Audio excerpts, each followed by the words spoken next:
Et la ministre qui a aussi dit dans la même foulée que pour ce qui est des impôts, malgré la grève, malgré les dizaines de milliers d'employés en grève, ça n'a jamais été aussi bien depuis, je pense, presque une dizaine d'années. C'est une année où ça va exceptionnellement bien, notamment par les transferts de dossiers par voie numérique, par voie électronique, on s'en doute bien. Luce Morin, comptable professionnel agréé, est avec nous. Bonjour.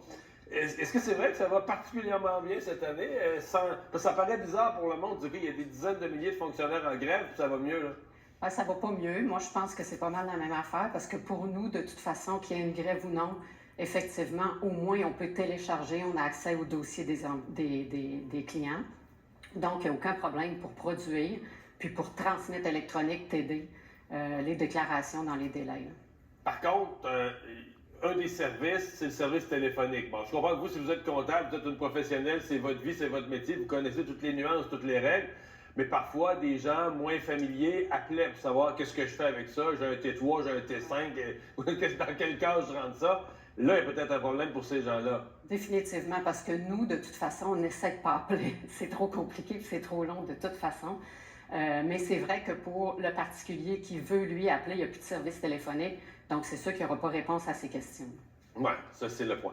Est-ce qu'il y a un risque là, je pense aux gens qui ont un retour d'impôt. C'est quand même le cas de beaucoup de contribuables que, tu sais, dans le fond, ils ont une paye à toutes les 2 semaines, l'impôt est prélevé dessus, puis à la fin de l'année, selon que tu as fait des dons de charité, tu as pris un peu de REER, tu as un petit retour d'impôt, mais des fois, ça peut représenter quelques coupes de milliers de dollars.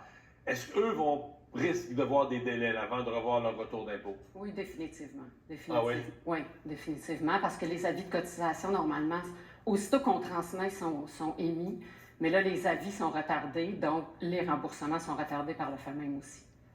Donc, les gens qui ont un projet de voyage ou de rénovation qui disent on va faire ça avec notre retour d'impôt, il va peut-être falloir attendre un peu, là. La bonne chose, ça veut dire que prenez-vous plus d'avance pour faire vos impôts. Aussitôt qu'on peut commencer au début mars, on commence.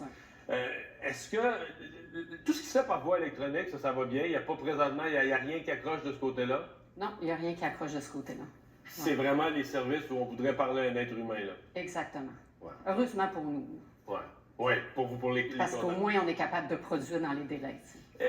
On s'inquiétait aussi pour des PME. Est-ce que là, il y a un point d'interrogation, le traitement des dossiers des entreprises? Bien, pour les entreprises, nous, c'est la même chose. On a accès, on est capable de produire dans les délais. Donc, c'est sûr que s'il y a un délai, j'imagine qu'il y a un délai aussi du côté des compagnies. Mais sinon, l'important, moi, dans ma tête à moi, l'important, c'est de produire pour ne pas avoir de pénalité intérêt.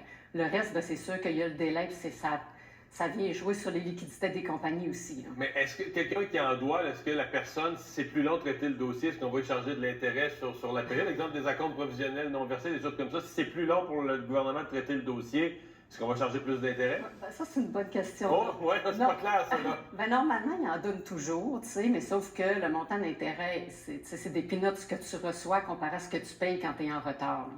Ça, il ne faut pas se fier là-dessus, on ne viendra pas riche. Là. Non, OK. Non. Mais il y a une question là quand même. Ouais. Il y a un enjeu là-dessus.